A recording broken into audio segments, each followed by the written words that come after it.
but there is some interesting stuff out there about sponsorship of the tournament and how being an official sponsor doesn't necessarily make a difference. We've got a survey carried out in Britain. It made for some interesting reading. People apparently thought McDonald's and Coca-Cola had a long history of supporting sporting activities, ironically, which would account for them doing so well out of the World Cup. That plus the bombardment of catchy ad campaigns. This is peculiar, though. The official beer of the World Cup was Budweiser, but certainly in Europe it's not linked with football, whereas Carling and Carlsberg did the same, if not better, through their prior associations. Same again with Powerade. It's an energy drink pretty well known throughout the world.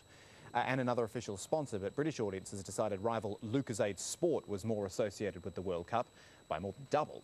But perhaps most telling is this: almost a third of those polled thought Sky Television was showing the World Cup.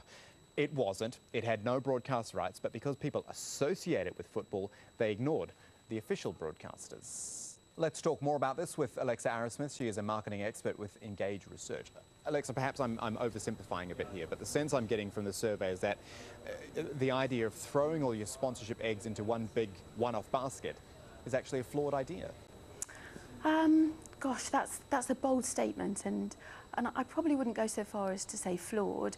I suppose I would say that some of the brands who've associated themselves with the World Cup perhaps haven't got all of the benefits of doing so. You know, the World Cup's an amazing tournament.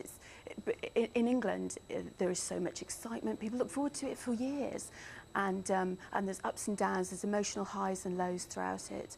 And for a brand to be associated with that, there's an enormous amount of benefits.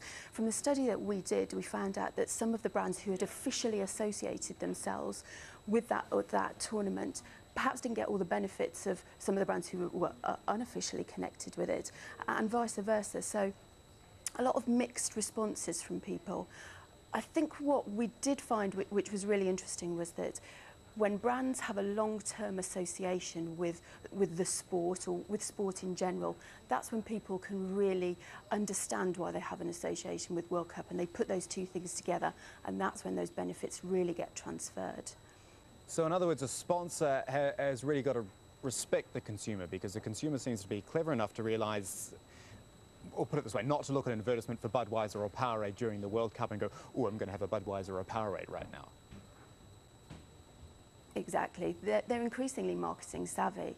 However, we should say also that we asked people what a brand would need to be to associate itself with the World Cup.